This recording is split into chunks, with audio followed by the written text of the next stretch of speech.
Eder. Mac.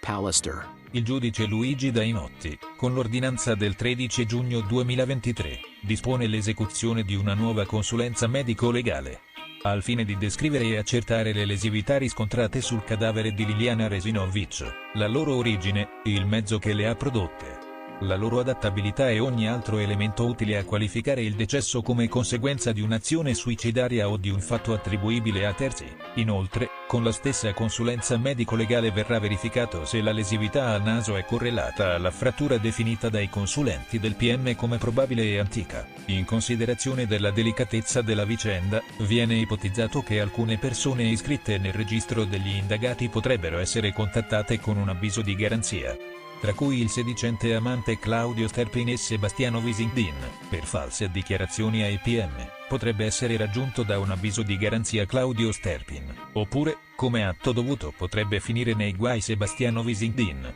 che si aspetta di ricevere un avviso di garanzia, non si meraviglierebbe, ritenendo necessario poter svolgere determinate indagini. Il marito di Liliana quindi non è preoccupato poiché ritiene di essere sempre stato collaborativo. Ehi, non dimenticare di iscriverti a questo canale.